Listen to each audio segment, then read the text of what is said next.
The afternoon in the park began like any other, peaceful, filled with laughter from children and the soft hum of conversation between families enjoying the warm weather.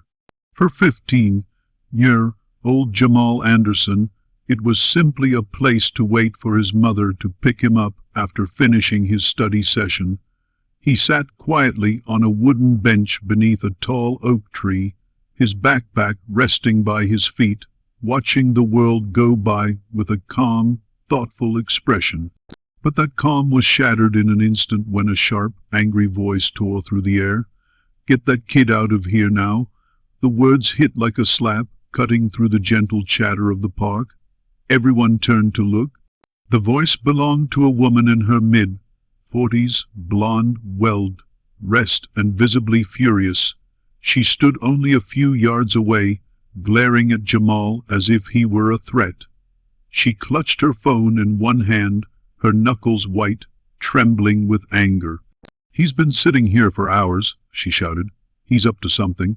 Her tone dripped with accusation, and the people around began to whisper, unsure of what was happening.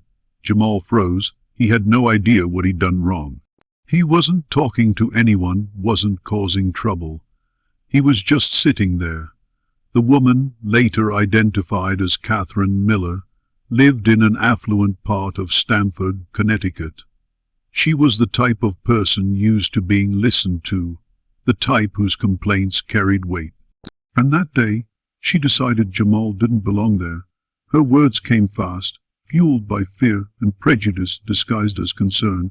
"This park is for families," she said, her voice rising, "not for people like this." The implication was unmistakable. To her, Jamal's mere presence, his skin color, his quiet demeanor was reason enough to call him suspicious. Jamal sat still, heart pounding, remembering his mother's advice about how to act in moments like these. "Stay calm, keep your hands visible, don't argue, don't move suddenly." He felt a tightness in his chest, not just from fear but disbelief. How could something so innocent waiting for his mom turn into this? Before he could even think of defending himself, Catherine had already dialed 911. "There's a suspicious person in the park," she told the operator. "He looks dangerous. Please send someone quickly." Minutes later, sirens wailed in the distance. 3 police cars pulled up with flashing lights, the sound of car doors slamming echoing through the park. Families froze. Dogs stopped barking. The air felt heavier.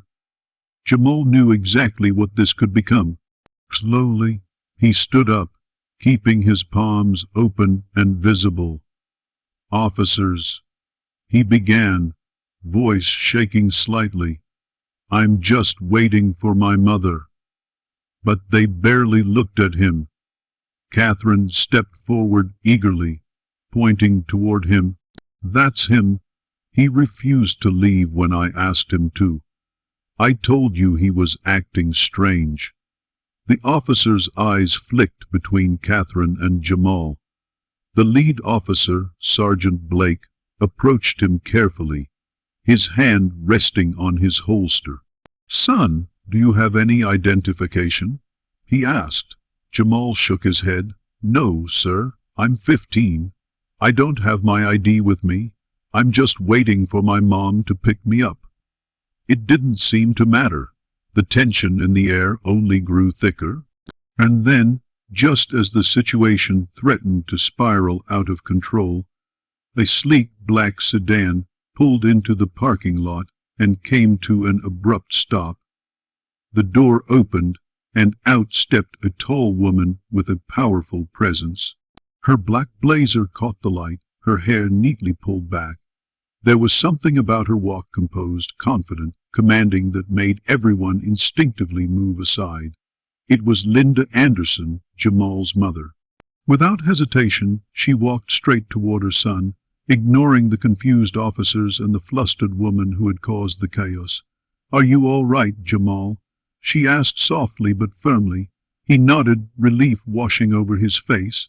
Then she turned to the officers, her voice calm but full of authority. "I'm Linda Anderson," she said, federal judge, and this is my son. Now tell me, why is he being treated like a criminal in a public park?" Her question landed hard. Sergeant Blake stiffened. Catherine's smug expression faltered. Linda didn't raise her voice. She didn't have to. Her composure was power enough. When the sergeant muttered something about a suspicious person call, Linda's tone sharpened. "Suspicious behavior? Since when does sitting on a bench become a crime? Since when does being young and black make someone dangerous?" The people around them began recording. Some nodded in agreement, others watched in guilty silence. Linda didn't stop there. Turning to Catherine, she asked coldly, "No place for what? For black teenagers, because that's exactly what you meant." Catherine tried to stammer out an excuse, but Linda's words cut through every attempt. "You didn't call the police to protect anyone. You did it because of your prejudice, and that kind of fear," she said, "is what turns peaceful moments into tragedies."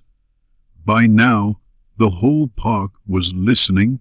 The same woman who had once demanded Jamal leave now stood speechless before his mother's unwavering strength.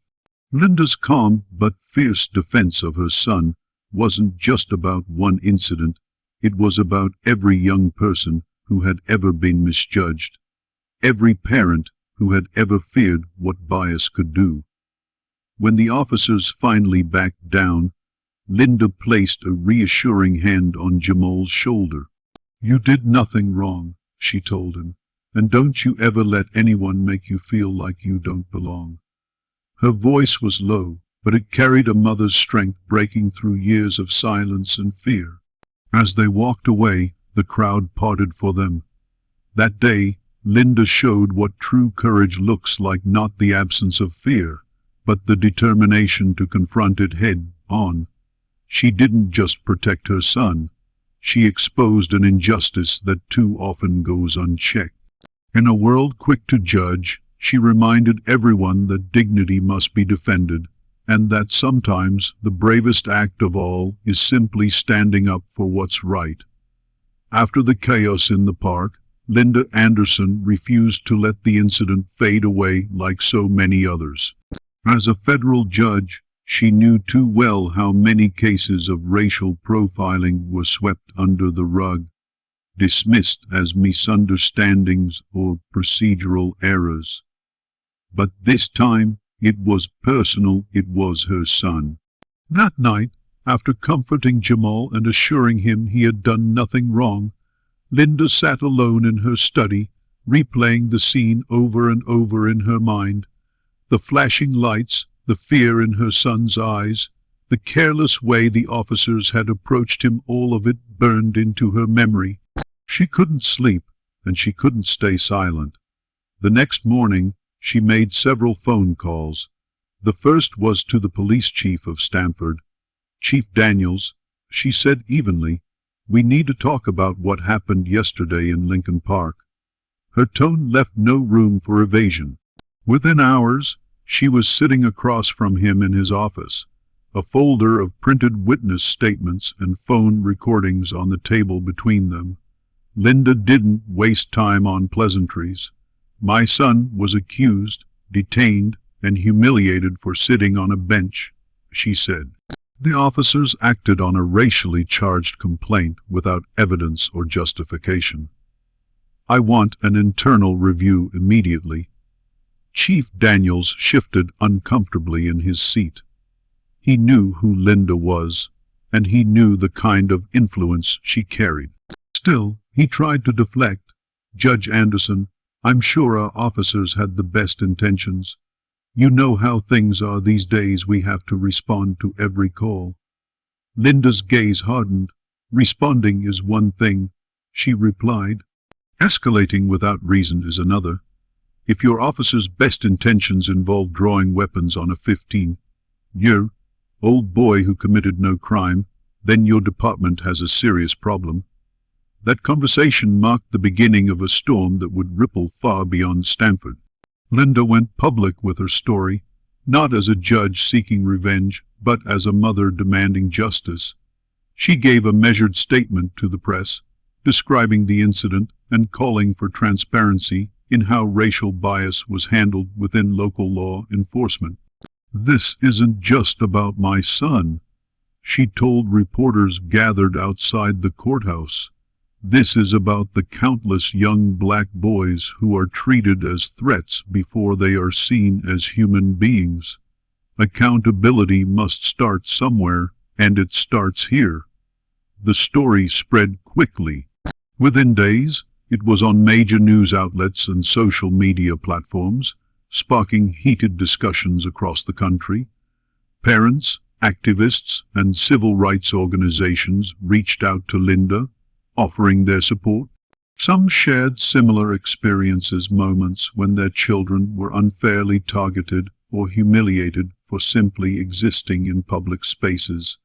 Linda listened to every story, collecting them, understanding that what happened to Jamal was part of something much larger. Under increasing public pressure, Chief Daniels was forced to order a full internal investigation into the officer's actions and the handling of the 911 call. The woman who made the false report, Catherine Miller, initially tried to defend herself. She told reporters she had acted out of concern, that she didn't mean any harm, but Linda's calm, factual response dismantled every excuse. "Intent does not erase impact," she said. "You made a call that could have ended my son's life. You need to understand what that means." When the investigation results were finally released, they confirmed what Linda already knew: there had been no probable cause for the officers to confront Jamal. No reason to treat him as a suspect. One of the officers was suspended pending retraining, and the department was ordered to implement mandatory bias and de-escalation workshops. But for Linda, that was just the beginning. She wanted systemic change, not symbolic action. Using her influence as a federal judge, Linda began collaborating with community leaders, educators, and legal experts to draft a local policy proposal aimed at preventing racial profiling in public spaces. The initiative, called See Me Equal, focused on training officers to recognize and address their own biases while strengthening community oversight committees. She worked tirelessly, balancing her courtroom responsibilities with meetings, public forums, and interviews. Despite facing criticism from some who accused her of politicizing the issue, Linda stayed grounded. "This is not politics," she said in one televised interview. "This is humanity. This is about ensuring that no parent has to receive a phone call saying their child was targeted for existing." Even Catherine eventually reached out privately, expressing remorse for what had happened. Linda didn't respond with anger. Instead, she offered something more powerful: a challenge. "If you truly regret what you did," she told her, "then use your voice to educate others. Ignorance can only change through acknowledgement." That conversation led Catherine to publicly apologize and volunteer at local diversity workshops, a small but significant step toward personal accountability. Months later, as Jamal stood beside his mother at a community event launching the See Me Equal initiative, Linda felt a deep, quiet pride.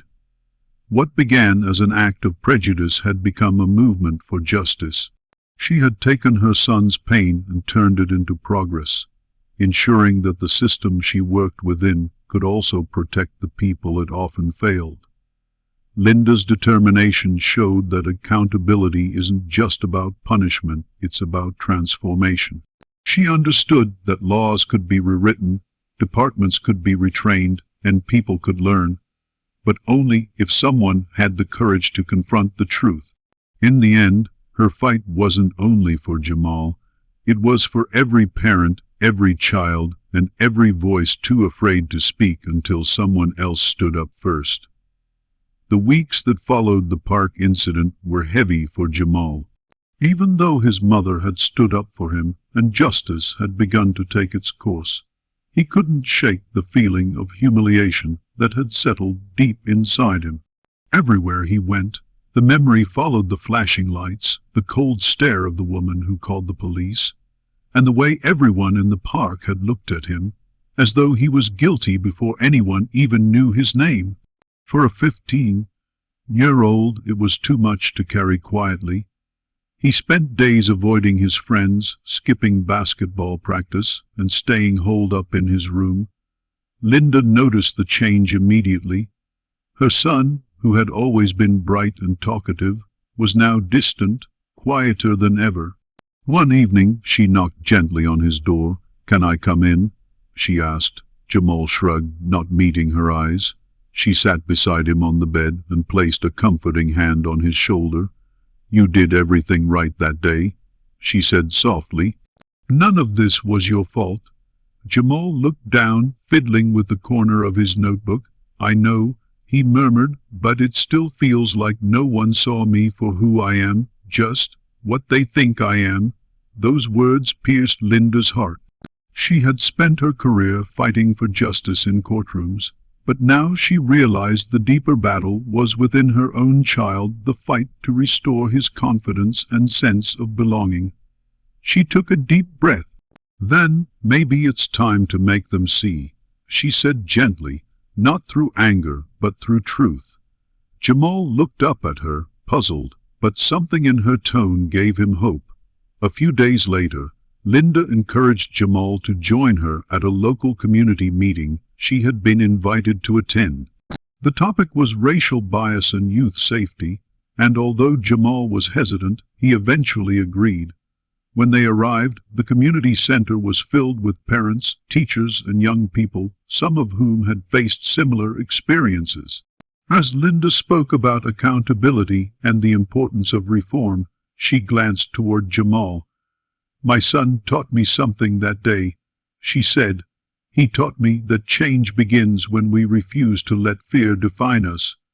The audience turned their eyes to Jamal, and for a moment he froze. Then, to his mother's surprise, he slowly stood up. His voice trembled at first, but as he spoke, his words grew stronger. "That day in the park," he began, "I felt small. I felt like I didn't belong anywhere, but now I realize that staying quiet doesn't fix anything. I'm not angry anymore, I just want people to understand what it feels like." The room fell silent, every word landing with quiet force. "We shouldn't have to prove we're good enough to exist in public. We just want to be treated the same as anyone else." By the time Jamal sat down, the entire room was applauding. Several people came up to him afterward, some in tears, thanking him for his courage. That night, as they drove home, Linda smiled through her own tears. "You found your voice," she said proudly. "That's something no one can take from you." Jamal smiled faintly. "Maybe if more people hear it," he said, "they'll start to listen." From that day forward, Jamal began to change the narrative around what had happened to him. With Linda's help, he started visiting schools and youth centers, speaking about his experience and the importance of empathy and awareness. He didn't speak with bitterness or resentment. Instead, he spoke with calm strength. His story began spreading online, shared by local newspapers and activists who saw in him a symbol of resilience. Soon, he was invited to speak at a youth leadership event where he stood on stage in front of hundreds of students, his voice clear and confident.